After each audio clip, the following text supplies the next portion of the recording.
Eu realmente estou muito feliz hoje pela oportunidade que Deus me dá e nos dá de nos reencontrarmos e continuarmos o nosso estudo, continuarmos o nosso programa, a nossa série A Verdade. E eu fico muito feliz por encontrar ou reencontrar vocês também que estão acompanhando esse estudo juntamente conosco. Hoje o nosso tema é muito especial e ele é um dos temas mais fascinantes, na minha opinião, do livro de Daniel. É um dos capítulos mais interessantes, um dos mais fascinantes. E é porque eu estou tão contente, assim, tão feliz, que eu gostaria de pedir que você se unisse comigo em oração para agradecer a Deus. Nós sempre pedimos a presença dEle. Hoje eu quero agradecer a presença dEle, porque eu sei que Ele está aqui entre nós. Eu quero agradecer essa oportunidade que Ele dá para você que está nos acompanhando, de receber o conteúdo da verdade que você vai receber. E eu quero que você receba com alegria, porque essa ocasião é para ser comemorada com alegria. Então feche seus olhos, vamos agradecer ao Senhor a presença dEle aqui conosco. Nós te louvamos, nosso Pai bendito, por sabermos que o Teu Espírito Santo está aqui entre nós. Nós agradecemos a Ti por termos acesso à Tua Palavra, e não apenas acesso ao texto, acesso ao livro, acesso a letras, mas acesso ao Espírito, acesso ao Evangelho que é contido na Tua Palavra.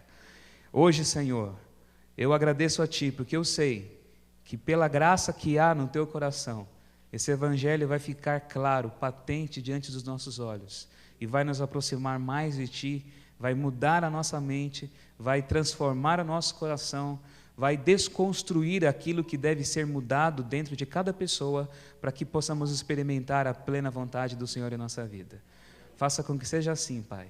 É o que Te pedimos e agradecemos. Em nome de Jesus. Amém. Amém. Amém.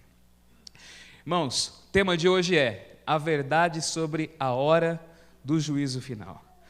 No nosso programa anterior, eu falei muita coisa para vocês e falei muito a respeito da religião do Antigo Testamento, falei muito a respeito de um período específico de tempo profético, e hoje eu quero concluir aquilo que eu comecei a falar ontem. Ontem eu falei a respeito do juízo, e hoje é a verdade a respeito da hora do juízo.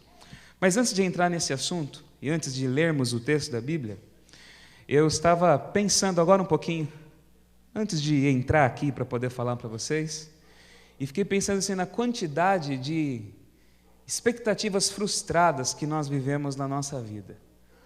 Eu tenho certeza que muitos de vocês que estão aqui, para não dizer todos, e você também que está aí nos assistindo, já passou na sua vida por momentos de frustração, momentos de tristeza, momentos de desilusão, momentos quando você contava com certas pessoas que te abandonaram, ou momentos quando você imaginou que certas circunstâncias que aparentemente eram favoráveis a você, seriam de fato favoráveis e não foram.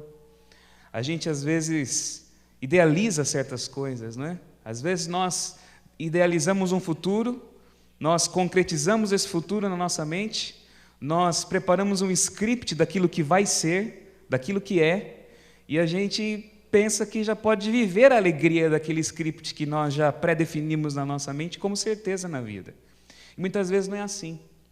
E muitas vezes nós nos tornamos infelizes e experimentamos esse amargor da frustração, porque essas coisas não acontecem, muitas vezes, da forma como nós queremos. Isso já aconteceu com você, não aconteceu? Acho que com todos aqui, não é? A nossa vida é marcada por momentos assim. A nossa vida é marcada por essa sensação. Pela sensação do abandono, pela sensação da traição, pela decepção, pela sensação de que a promessa ela é mais curta do que o cumprimento. Ou como diria aquele poeta Pablo Neruda, o amor é mais curto do que o esquecimento, ele falava assim, né? E muitas vezes na vida nós vivemos isso. Coisas boas são curtas e parece que o sofrimento é muito maior. E às vezes a gente sente isso em relação a Deus. Porque muitas vezes nós marcamos hora com Deus. Nós confiamos naquela ação divina no momento certo. E muitas vezes ela não vem. E parece que na maioria da nossa vida, dos acontecimentos da nossa vida, o tempo de Deus ou os passos de Deus são totalmente diferentes dos nossos. Parece que Ele está sempre atrasado em relação a gente. Parece que os passos dele são passos de tartaruga. Parece que o relógio dele tem um anacronismo muito cruel em relação ao nosso tempo, ou pelo menos o tempo da nossa necessidade, o tempo da nossa dor. Nós sentimos isso na nossa vida. Eu já senti isso muitas vezes no meu coração. E eu sei que você também sente isso. E eu sei que existem pessoas aqui que estão sentindo isso, porque eu estou olhando os olhinhos de vocês e percebo isso. Eu não posso ver você que está aí me vendo, mas eu tenho certeza que muitos que estão me assistindo estão passando por uma situação talvez até de revolta contra Deus, porque aguardavam uma determinada ação num tempo e aquilo não aconteceu. E essa esperança já virou desistência. Essa esperança, no seu dicionário da vida, já está sendo traduzida, ou está sendo rimada com tardança. E essa persistência que você tinha, já está sendo rimada com desistência. E muita gente vive assim.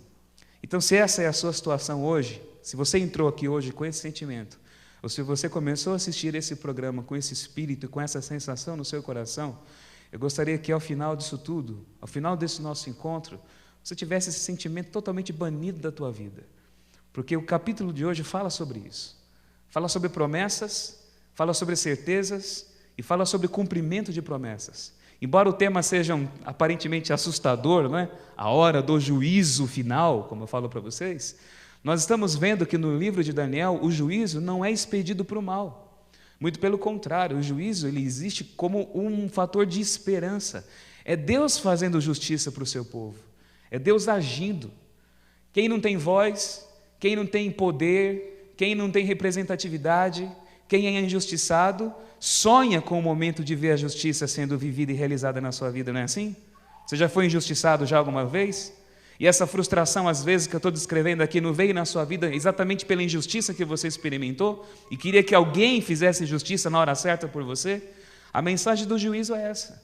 Então isso nós devemos de ter em mente, porque o capítulo 9 de Daniel nos ensina exatamente isso. Eu quero convidar você a abrir a sua Bíblia no capítulo 9 comigo. Porque no capítulo 9, nós vamos entender o que ficou aberto no nosso último programa. No nosso último programa, nós vimos ali aquela briga do bode e do carneiro, lembra que a gente contou?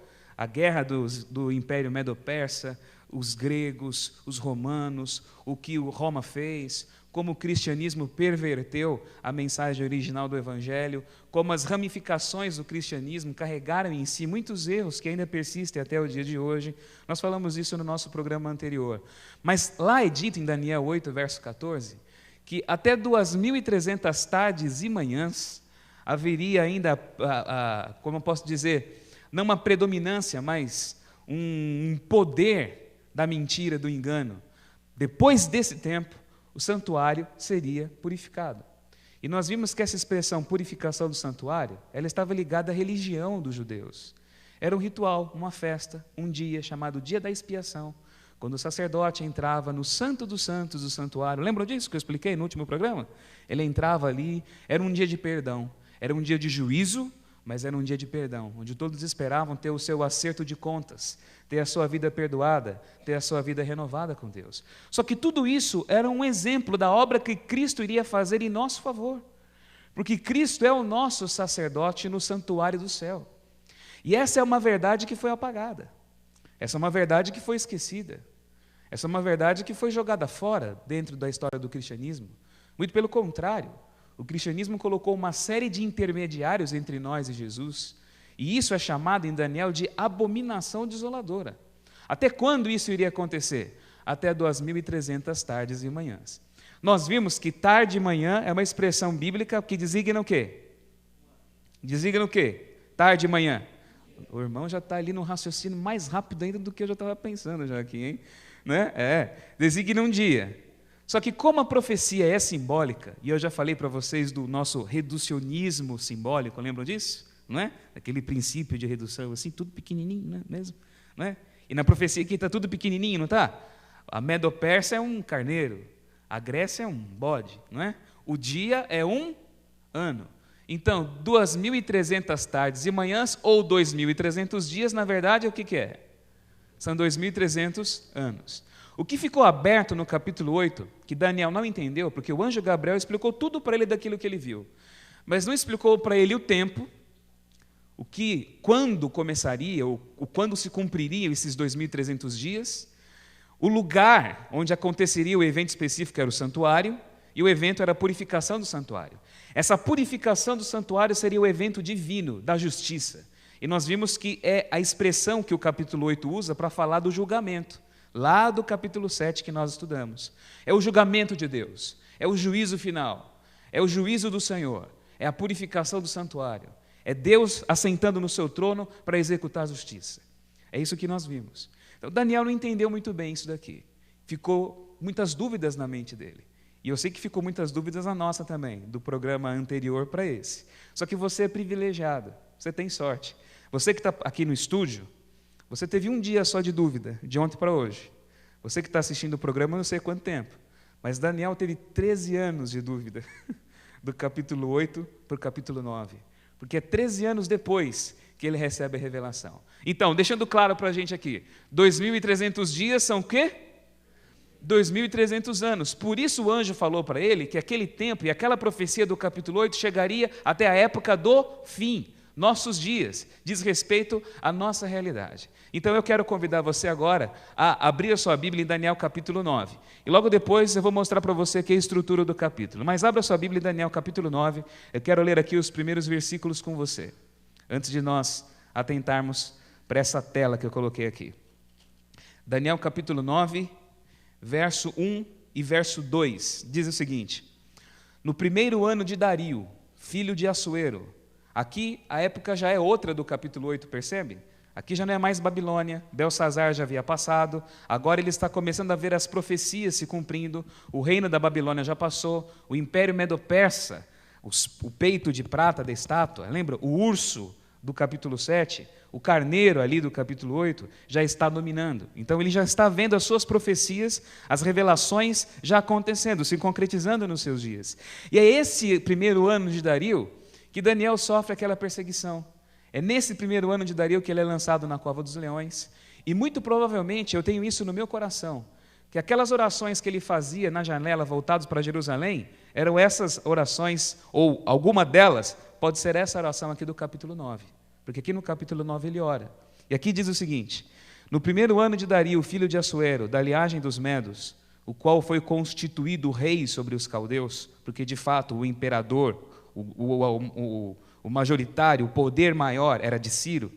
No primeiro ano do seu reinado, eu, Daniel, entendi pelos livros que o número de anos de que falara o Senhor ao profeta Jeremias, que haviam de durar as desolações de Jerusalém, eram de quantos anos? 70 anos. Voltei o rosto ao Senhor Deus para o buscar com oração e súplicas, com jejum, pano de saco e cinza. Daniel ficou intrigado no capítulo 8 porque ele ouviu falar de santuário, ouviu falar de tempo do fim.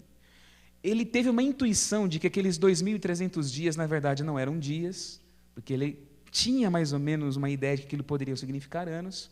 E ele pensou assim, bom, santuário, qual era o santuário que ele conhecia? Era o templo de Jerusalém. Eles estavam na Babilônia. Ele pensou assim, o profeta Jeremias havia dito que nós ficaríamos aqui no cativeiro por 70 anos. Mas agora me aparece aqui uma visão dizendo que o santuário vai ficar desolado e depois de 2.300 dias e fim dos tempos.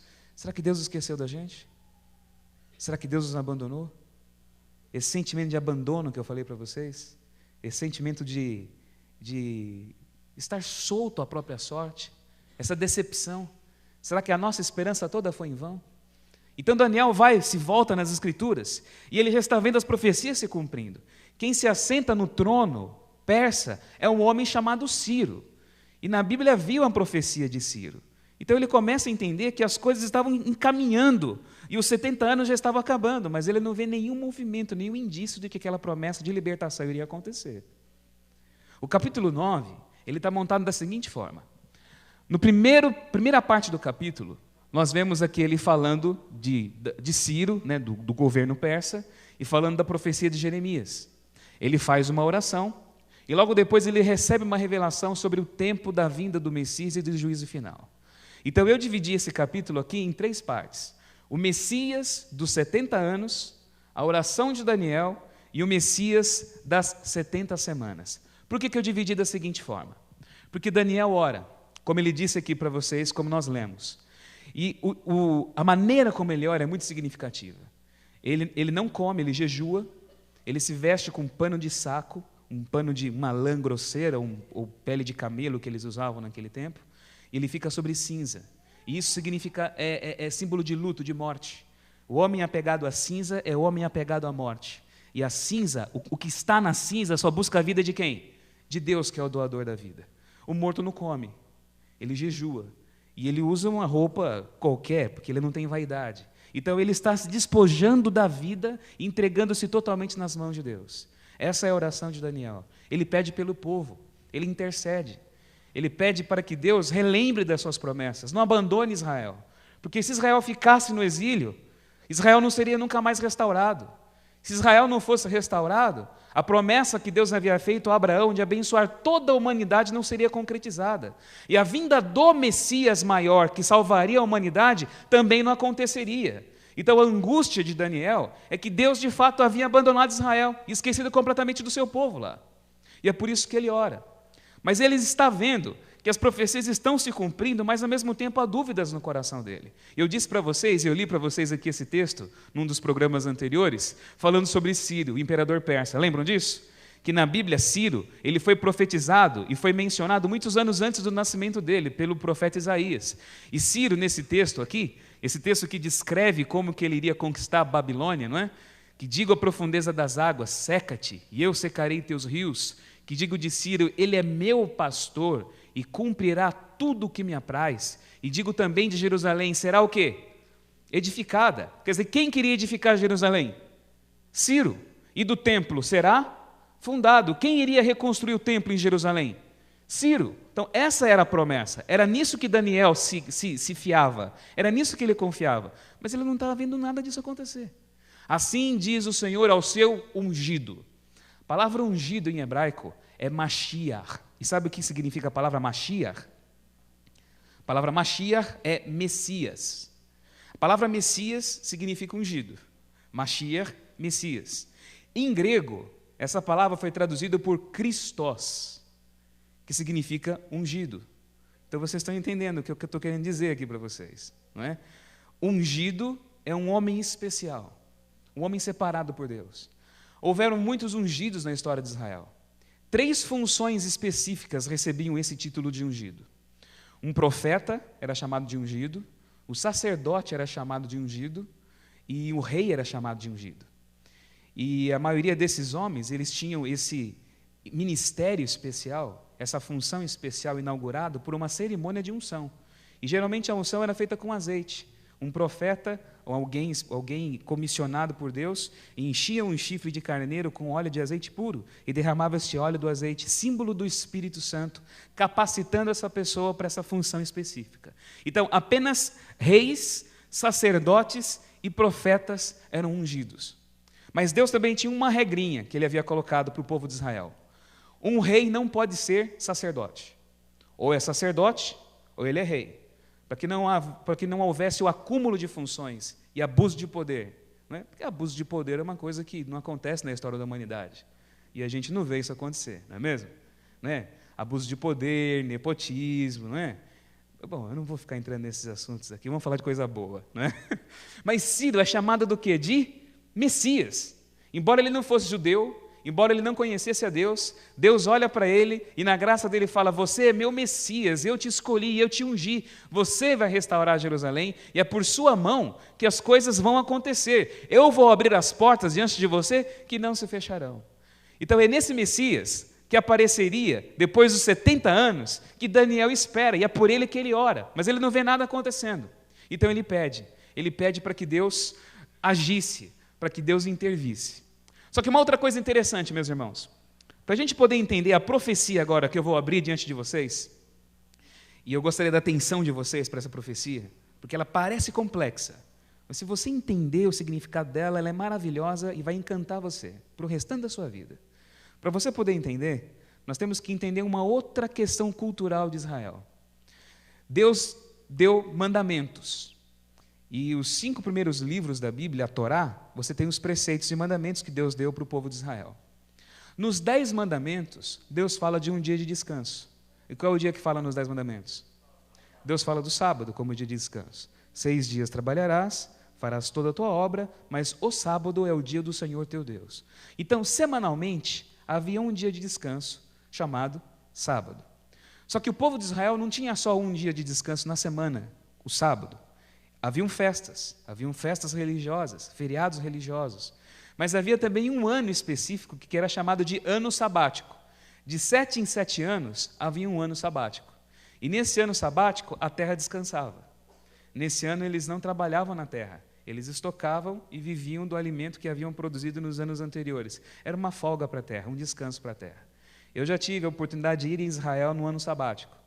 Eu não sei se no país todo eles fazem isso, mas em algumas regiões que eu vi, como hoje Israel é um país moderno e a agricultura não pode parar, eles, para respeitar o princípio de fazer a terra descansar, eles construíam estufas e separavam o solo, né, assim, deixavam assim, um bom pedaço de terra separado do chão, plantavam em mesas assim, que ficavam longe do chão, para produzir, para não usar a terra da terra, mas usava a terra que não estava na terra, para a terra descansar, mas para a terra produzir, né? Eu vi isso em alguns lugares em Israel num ano sabático, num dos anos sabáticos que eu fui lá no país ali, levar grupos de irmãos para conhecer a terra de Israel. Mas além do ano sabático, havia um ano especial chamado o ano do jubileu. E o que era o ano do jubileu? O ano do jubileu era o que diz aqui em Levítico 25, verso 8 e 9. Contarás 7 semanas de anos, 7 vezes 7 anos, de maneira que os dias das 7 semanas de anos te serão 49 anos. Santificareis o ano 50º, e proclamareis liberdade na terra a todos os seus moradores. Ano de jubileu vos será, e tornareis cada um a sua possessão, e cada um a sua família. Quando completava esse ciclo de 7 anos sabáticos, havia o quê? 49 anos, ou melhor, quando 49 anos se completavam, o 50º ano era declarado um ano especial. Era um ano de jubileu, era um ano de restauração, era um ano de liberdade para aquele que era escravo, era um ano de perdão de dívidas para aquele que devia, era um ano de restauração de tudo aquilo que havia se perdido. Então era um ano de bênção, era um ano que muita gente aguardava. E eu mesmo hoje gostaria que esse ano de 2009 fosse um ano de jubileu, para que muita dívida minha fosse perdoada e muita coisa que eu perdi me fosse restituída. É uma pena que essas coisas acabaram, não é mesmo?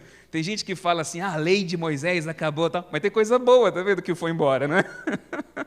O ano do jubileu aqui. Então, essa ideia do ano do jubileu aparece nessa profecia, porque olha só, Daniel aguardava o Messias dos 70 anos de Jeremias, que era quem? Que era Ciro.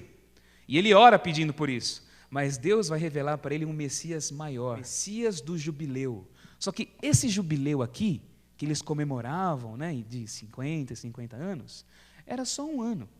O Messias iria inaugurar uma era de jubileu, uma era de restauração, uma era de libertação, uma era de graça, uma era de dádivas, uma era especial quando ele viesse. Então nós temos o Messias dos 70 anos e o Messias das 70 semanas de Daniel. E é isso que nós vamos ver aqui agora. Daniel capítulo 9, nós temos a oração, nós não vamos ler a oração inteira, é uma oração maravilhosa, leia na sua Bíblia com paciência, com calma depois. No versículo 16 ele diz assim, ó Senhor, segundo todas as tuas justiças, aparte-se a tua ira e o teu furor da cidade de Jerusalém e o teu santo monte.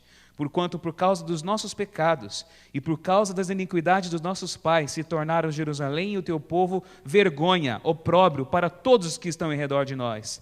Agora, pois, ó Senhor nosso, ouve a oração do teu servo, as suas súplicas, e sobre o teu santuário assolado, faze resplandecer o teu rosto, por amor do Senhor. Percebe que a preocupação de Daniel, quando está orando aqui, é o templo destruído lá em Jerusalém? É o povo que está no exílio? Essa é a expectativa dele, porque ele achava que Deus havia esquecido o povo, abandonado eles lá na Babilônia. E ele ainda está orando. Ele está no meio da oração. Não é a oração de Daniel que causa a reação em Deus. Não é a oração humana que convence Deus de fazer alguma coisa. Deus toma a iniciativa dele pela graça. A oração que você faz não é para informar Deus de nada, Ele sabe tudo. Você faz a sua oração porque é benefício teu, abrir o teu coração e compartilhar aquilo que você traz dentro de você com Deus.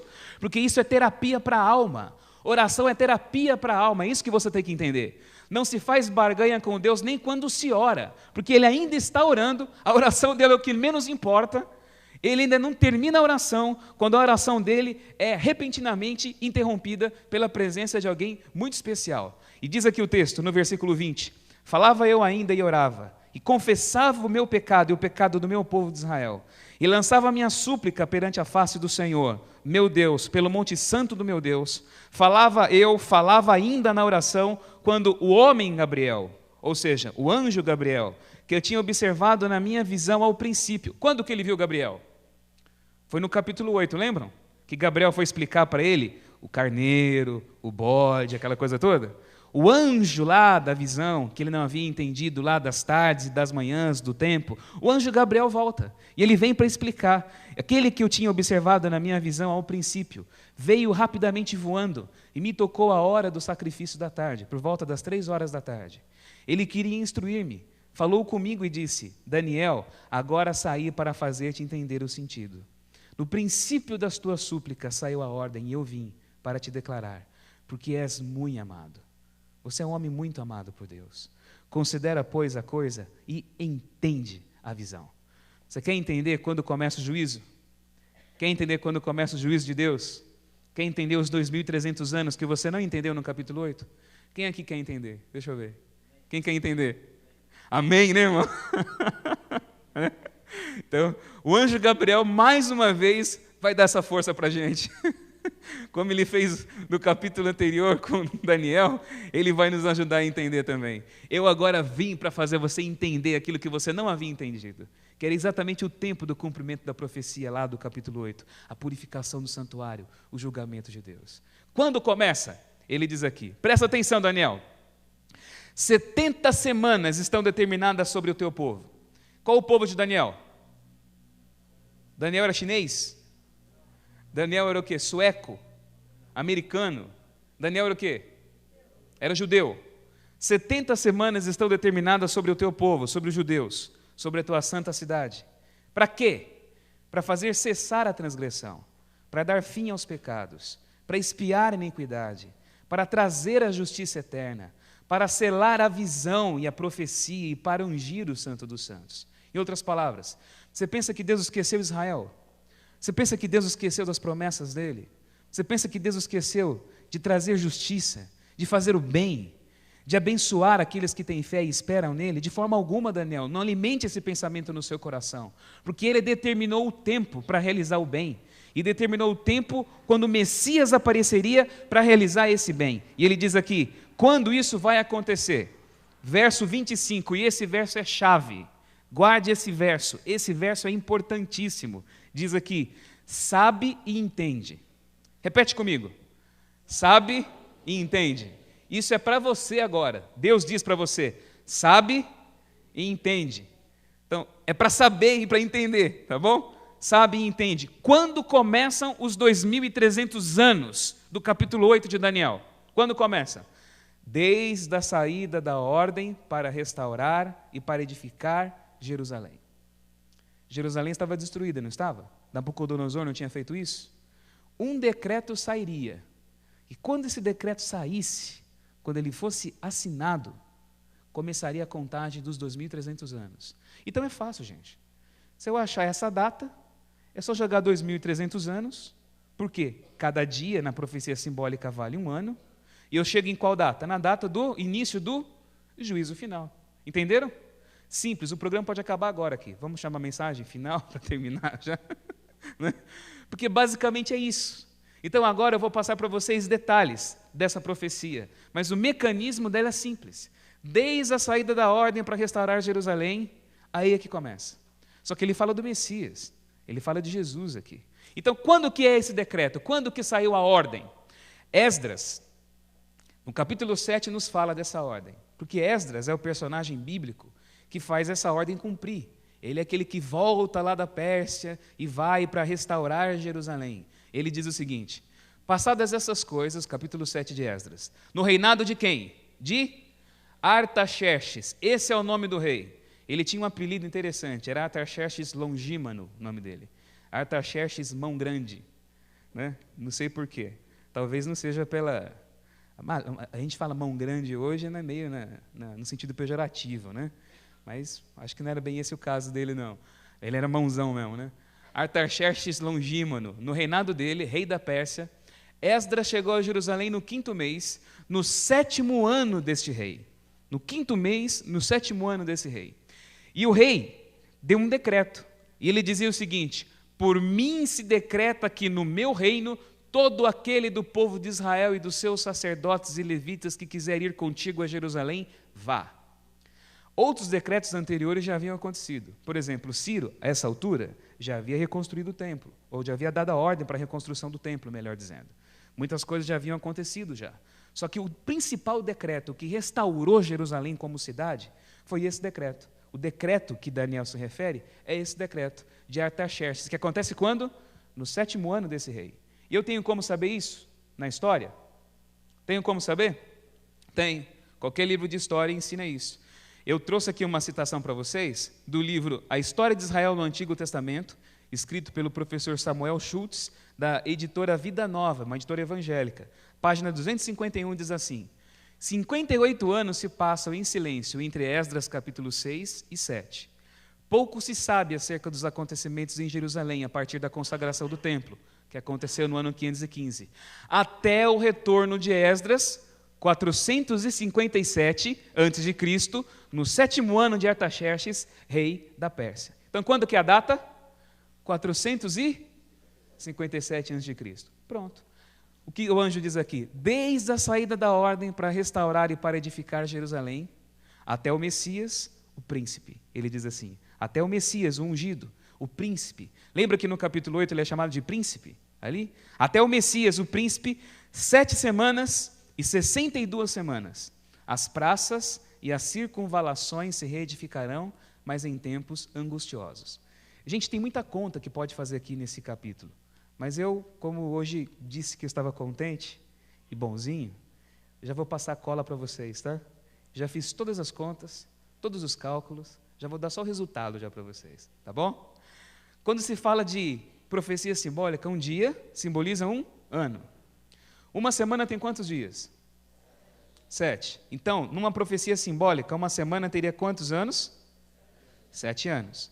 Se eu tenho 70 semanas, quantos anos eu tenho? 490. Então, o tempo que o anjo diz aqui, 490 anos, Daniel. 490 anos com acontecimentos só relativos ao teu povo judeu. E quando começaram esses 490 anos?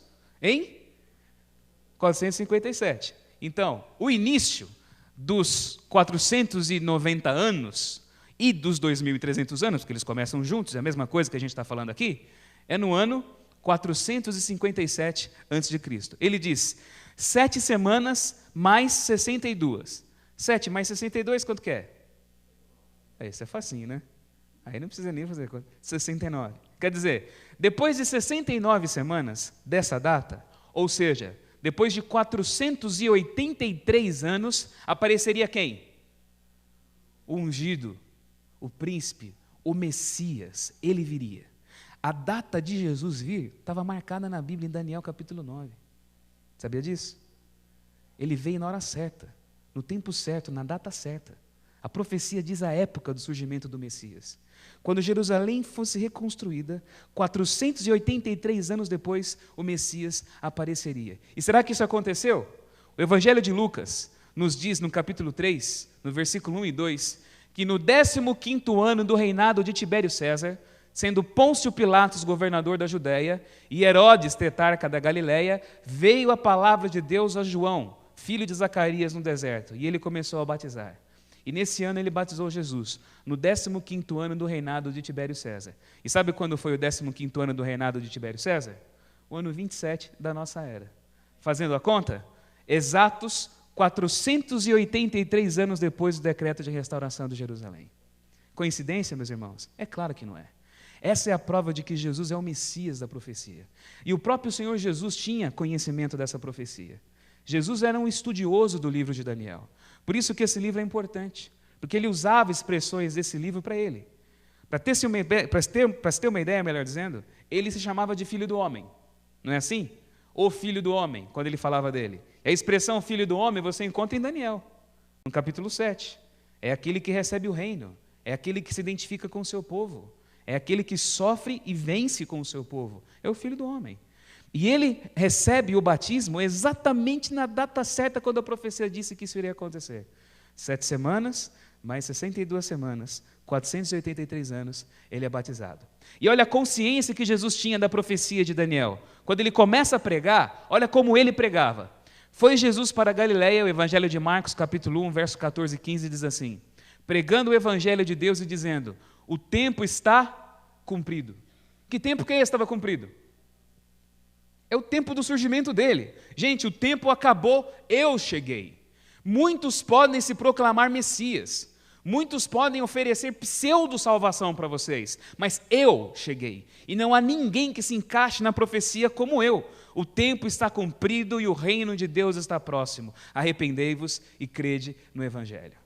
E quando ele prega na sinagoga em Lucas, no capítulo 4, versículo 18 e 19, olha os termos da pregação dele. É o primeiro sermão dele registrado no livro de Lucas. E Lucas abre a apresentação do ministério de Jesus, descrevendo o ministério dele da seguinte forma: o Espírito do Senhor está sobre mim, é o que ele diz, pelo que me ungiu. Ele é o quê? Messias. Pelo que me ungiu para evangelizar os pobres. Enviou-me para proclamar libertação aos cativos, restauração da vista aos cegos, para pôr em liberdade os oprimidos e para pregoar o ano aceitável do Senhor. Isso aqui não é o jubileu que eu mostrei para vocês? Libertar os cativos, restaurar aquilo que havia se perdido, trazer libertação, fazer justiça aos pobres, apregoar o ano aceitável do Senhor. Ele veio trazendo uma era de graça, de misericórdia. O jubileu do Messias começou quando ele foi batizado, de acordo com a profecia. Então tudo aquilo que era símbolo, tudo aquilo que era imagem, tudo aquilo que era sombra, em Cristo ganha concreção para a nossa vida e para o nosso benefício. E agora a gente está vendo isso acontecendo na profecia, a profecia descrevendo isso, mas a profecia não para por aí, porque Daniel continua, e Daniel diz aqui o seguinte, gente, olha só o que ele diz assim, verso 26, depois das 62 semanas, depois dos 483 anos, será morto quem? O Messias. E a Bíblia fala que o Messias, o ungido, seria morto, e já não estará. E o povo de um príncipe que há de vir destruirá a cidade e o santuário, e o seu fim será num dilúvio. Até o fim haverá guerra, desolações são determinadas. Falando de novo do Messias, ele diz assim, ele fará firme aliança com muitos por uma semana. Na metade da semana, da última semana, a gente viu agora 69, não é? Não é? 7 mais 62, 69. Falta uma, porque eram 70 semanas. Na metade dessa última semana, ele fará cessar o sacrifício e as ofertas, aqueles sacrifícios que eram realizados no templo, lá em Jerusalém. E sobre a asa das abominações virá o assolador, até que a destruição que está determinada se derrame sobre ele. Parece complicado esses versículos que eu li para você aqui agora, não parece? Mas eles são fáceis da gente poder entender. Jesus é batizado no ano 27, completando as 69 semanas, ou os 483 anos, como eu falei para vocês. Falta ainda uma semana de anos. Quanto tempo é uma semana de anos? Quanto tempo? 7 anos. A Bíblia fala que na metade da semana o Messias seria morto. A metade de 7 qual que é? 3,5. Quanto tempo foi o tempo de duração do ministério de Jesus? 3 anos e meio. 1.260 dias. Lembra que eu expliquei isso para vocês? 3 anos e meio depois, Jesus é crucificado. Para ser mais preciso, no dia 27 de abril do ano 31 da nossa era, ele foi crucificado. Foi o dia que ele morreu. Ele morre cumprindo exatamente a profecia. E quando ele morre, todos os sacrifícios, tudo aquilo que era feito, sangue de bode, sangue de carneiro, sangue de bezerro, tudo aquilo perde valor diante de Deus, porque um sacrifício maior foi feito em benefício da raça humana. A profecia diz que ele faria aliança com muitos. Lá em Daniel não fala isso? Ele faria firme aliança com muitos. E o único lugar na Bíblia que você encontra essa expressão aliança, ligado a muitos, é no livro de Daniel e nos textos do Novo Testamento, quando nós lemos sobre a Santa Ceia. Jesus tinha consciência que a morte dele iria cumprir a profecia de Daniel capítulo 9. E num dia antes, quando ele celebra a ceia com seus discípulos, ele diz assim, ele toma o cálice, que era o símbolo do sangue dele, e ele diz, porque isto é o meu sangue, o sangue da nova aliança, derramado em favor de muitos, para a remissão de pecados. Ele firma aliança com muitos na metade da semana. Na metade da semana, ele foi crucificado, fez aliança, compromisso de salvação com cada um de nós. E esse muitos, estávamos englobados todos nós aqui nesse grupo. Todos nós aqui, vocês aí, toda a humanidade. Ele fez aliança com muitos e fez cessar o sacrifício. Ainda faltavam mais 3 anos e meio. E esses 3 anos e meio nos levam ao ano 34. O ano 34 é um ano muito importante na história da igreja, porque é o ano da morte do primeiro mártir cristão, Estevão. Ele é apedrejado. Mas também é o ano da conversão de um homem muito importante, um homem chamado Shaul, em hebraico, mas que depois teve o nome dele mudado para Paulus, em latim, e nós conhecemos como o apóstolo Paulo, apóstolo dos gentios. É o ano da conversão de Cornélio, que foi um centurião romano. É o ano em que o evangelho é aberto para todos os estrangeiros, não só para os judeus. Lembra que a profecia diz que 490 anos eram só para os judeus? Quando termina a profecia, agora a aliança é expandida para todos. Deus não jogou fora Israel. Deus não joga fora ninguém. A profecia que é dada em resposta às orações de Daniel, em benefício de Daniel, em benefício do povo dele. Alguns leem essas profecias pensando o seguinte: Deus rejeitou os judeus, Deus chutou Israel e agora ele abraçou só os estrangeiros. Não. Deus expandiu a aliança. O Messias veio fortalecer a aliança que ele havia feito com Israel para abençoar toda a humanidade. Não diz a palavra que em Abraão todas as famílias da terra seriam abençoadas?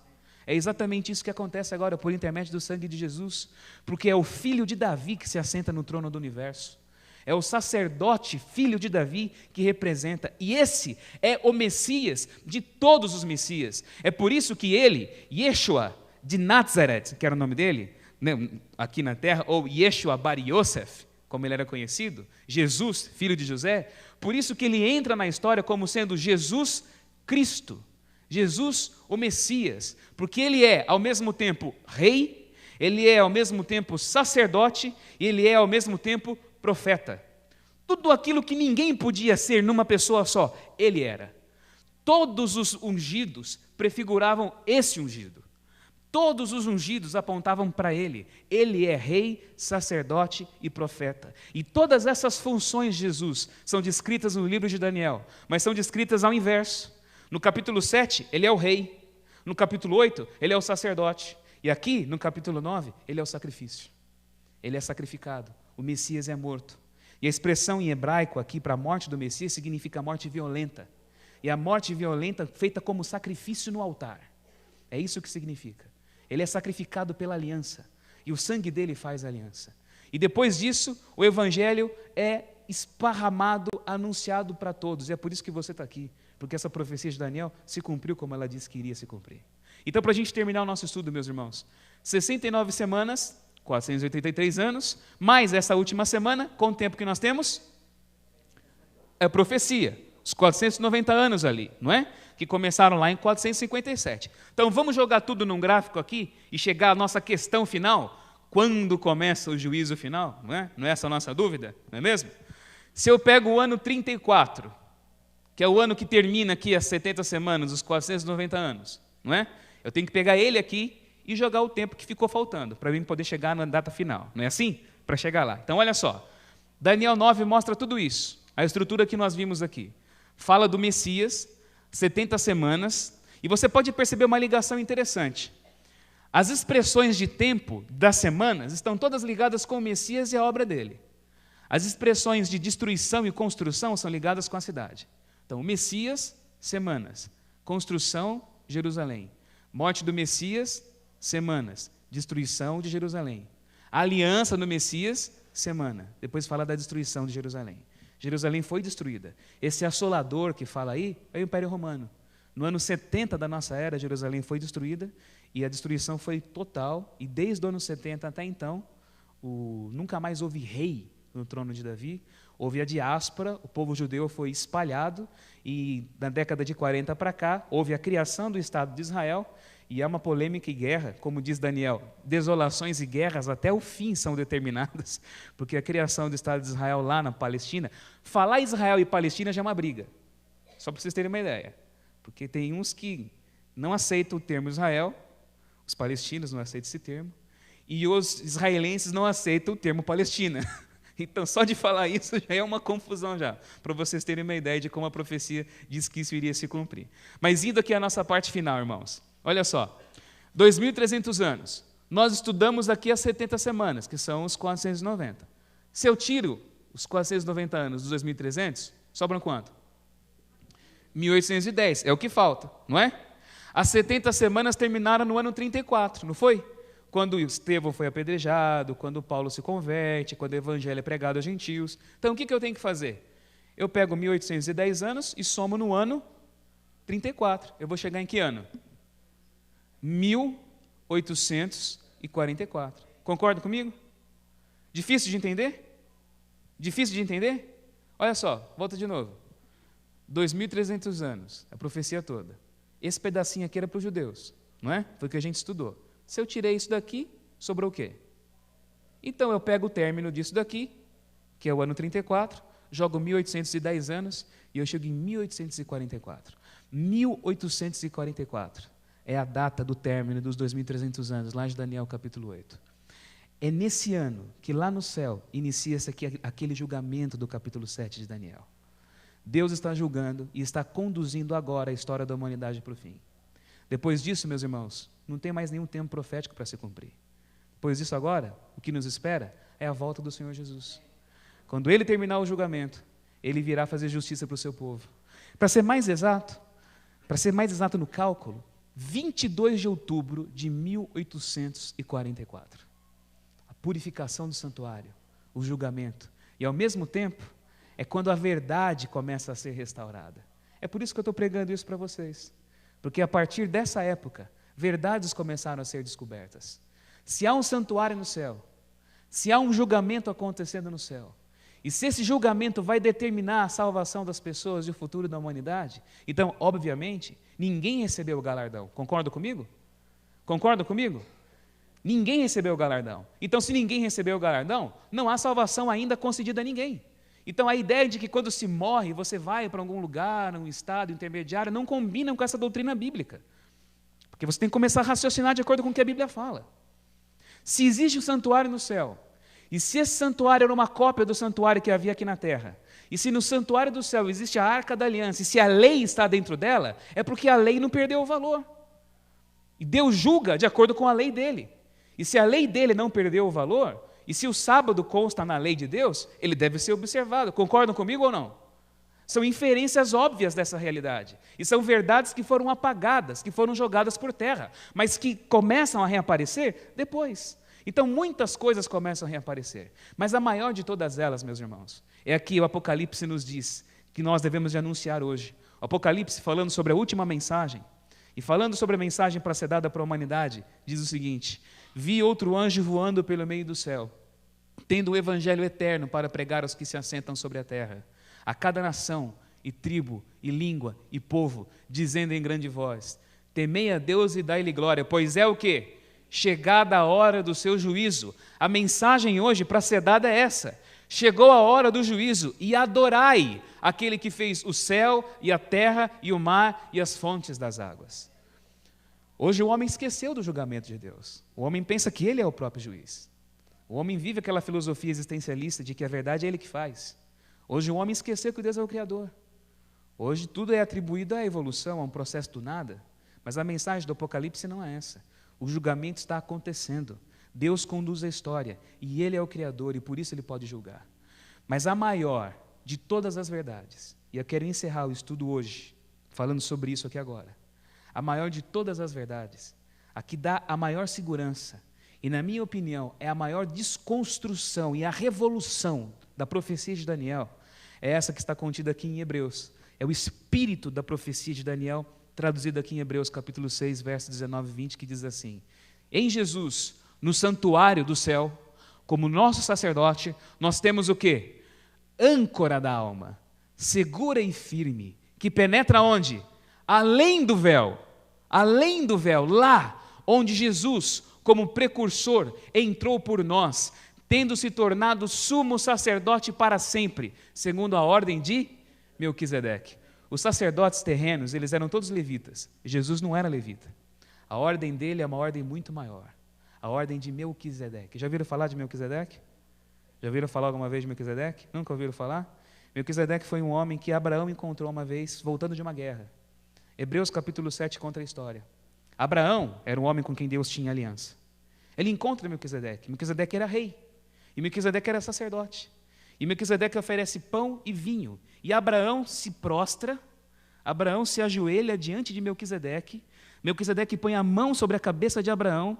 Abraão oferece os dízimos dele a Melquisedeque e reconhece em Melquisedeque uma aliança, uma experiência, uma proximidade muito maior de Deus. E Melquisedeque abençoa Abraão.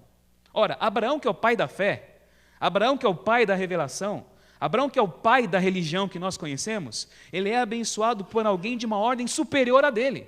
E Jesus é feito sacerdote segundo a ordem de Melquisedeque. Sabe o que se sabe de Melquisedeque? Nada.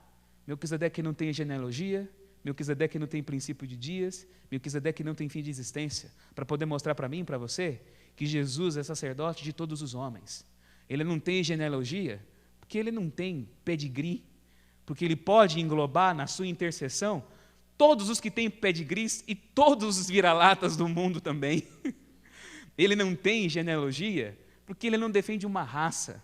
Embora ele seja filho de Abraão, ele está acima de Abraão, porque Abraão reconheceu em Melquisedeque algo maior do que dele, maior do que ele. Jesus é sacerdote dessa ordem. Melquisedeque era rei, Melquisedeque era sacerdote, e Melquisedeque significa rei de justiça, como Jesus é. Ele é nosso sacerdote. Por isso, quando Cristo morre na cruz do Calvário, o véu do templo se rasga, para mostrar para mim e para você que toda religião humana acabou. Não há intercessores, não há sacerdotes, não há ritos que te aproximam de Deus, não há missionários ungidos com uma proximidade maior de Deus de você, não há mandingas que você possa fazer que vai te colocar próximo de Deus, não há ritos, não há campanhas que você tem que fazer para poder comprar certas bênçãos, você não tem que dar o seu dízimo para garantir a graça sobre a sua vida, nada disso deve acontecer, porque nós temos Jesus como âncora no céu, na presença do Pai Todo-Poderoso está Jesus, e Ele é meu representante, e Ele faz isso pela graça. No Evangelho você não vê Jesus cobrando nada de ninguém. Jesus não é mesquinho, Jesus não é ranzinza, Jesus Ele é acolhedor, Ele abraça os inabraçáveis, Ele cura, Ele estende graça, Ele iniciou o jubileu, Ele restaura pelo amor aquilo que foi perdido. Então, meus irmãos, o que hoje a religião faz em nome de Jesus não tem a cara dele. E se você crê que há um santuário no céu, e se você crê que Jesus é sacerdote nesse santuário, então para de acreditar nessas mentiras que você tem ouvido e joga fora tudo aquilo que te ensinaram. Porque a tua religião é você e Deus. Ué, mas você não é pastor? Você não está numa igreja? É claro. Agora, o que é a igreja? A igreja é mediadora entre Deus e os homens? Não. A igreja é a comunidade dos salvos. A igreja é a família do Senhor. É aqui onde nós nos reunimos para louvar, para aprender, para trocarmos nossas experiências, para nos auxiliarmos. É por isso que nós temos que congregar. Os ritos feitos na igreja têm poder de trazer graça para mim? De forma alguma. Eu celebro a ceia porque Ele já fez aliança no meu lugar. Eu celebro o batismo porque a conversão já aconteceu no interior. Tudo já foi feito pela graça, então por isso descansa, porque Ele é teu intercessor, Ele intercede por você 24 horas, Ele trabalha para que você descanse na graça dEle. Isso é segurança de salvação. Eu estou do lado de cá, da arrebentação. Entre eu e a terra firme há onda, ainda não cheguei lá, não estou na salvação, mas Ele é a âncora, Ele é a âncora firmada lá. Eu seguro na cordinha aqui, estou no meio da arrebentação, no meio do mar bravio das dificuldades do mundo, mas eu tenho certeza em Jesus da salvação, pelo que Ele é e pelo que Ele faz. É por isso que o último texto que eu quero deixar com vocês é esse de Efésios, capítulo 2. Vamos ler juntos? Eu não sei se vocês conseguem todos enxergar aí, mas ele diz assim: e estando nós mortos em nossos delitos, nos deu vida juntamente com Cristo, pela graça sois salvos, e juntamente com Ele nos ressuscitou e nos fez assentar nos lugares celestiais em Cristo Jesus. A vida dele é minha, e lá nos lugares celestiais do santuário eu estou. Quando Deus contempla o rosto de Jesus, é o seu rosto que Ele vê. Quando Deus for julgar, Ele vai olhar para o Filho e vai ver o teu rosto. Quando o filho se apresenta diante do pai, é você que é representado por Jesus. E eu pergunto para você, o pai vai condenar o filho? Deus vai condenar seu filho? Por isso, aqueles que estão em Cristo Jesus estão livres de condenação. Eu posso estar certo da salvação se eu estou em Jesus, meus irmãos. Se eu faço dele o meu sacerdote, o meu representante, o meu sumo sacerdote. Não há ninguém. Não tem pastor ungido, não tem supermissionário, não tem sumo pontífice, não tem papa, não tem bispo, não tem apóstolo, não tem ninguém. Eu sou o meu sacerdote de mim mesmo na pessoa de Jesus de Nazaré. Ele que me representa. Eu sou pastor, mas eu não sou xamã, eu não sou sacerdote, eu não sou guru, eu não sou representante de ninguém, e a minha oração tem o mesmo peso da oração feita com fé que cada um de vocês pode fazer. Eu sou simplesmente um homem a quem Deus deu o dom de pregar o Evangelho e estou compartilhando isso com vocês. Todos nós somos sacerdotes, e Ele é nosso sumo sacerdote, segundo a ordem de Melquisedeque. Certeza de salvação. Não brinque mais daquela teologia de, hoje eu estou salvo, hoje eu não estou. Hoje eu estou, hoje eu não estou. Hoje eu acordei de mau humor, não estou salvo. Ontem assisti aquilo que não era para ver, estou perdido. Hoje assisti o programa Verdade, que bom, então hoje eu estou salvo. Que gostoso, não é? Não é, para com isso deixa sua alma doente, isso te neurotiza, isso te coloca na mão desses lobos que existem fora, pregando um falso Jesus, que estão colocando mais neurose e culpa, pregando um evangelho de obras que não te leva a lugar nenhum.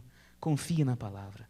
Você já está assentado nos lugares celestiais em Cristo Jesus. É assim, meus irmãos, pela fé, em nome de Jesus. Amém. Senhor, nós te agradecemos pela certeza de fé. Agradecemos por Jesus estar diante de nós, representando o nosso rosto diante de Ti. Por saber que por Ele ser como nós, homem, conhece as nossas dores. E por ser divino, Ele também pode falar de igual para igual contigo. Não há ninguém que possa ser o nosso sacerdote a não ser Ele. Nós te louvamos pela certeza e pela âncora firme, pela garantia que Ele nos dá. Planta essa fé, essa certeza no coração de cada um de nós. É o que nós te pedimos em nome de Jesus, nosso sacerdote. Amém.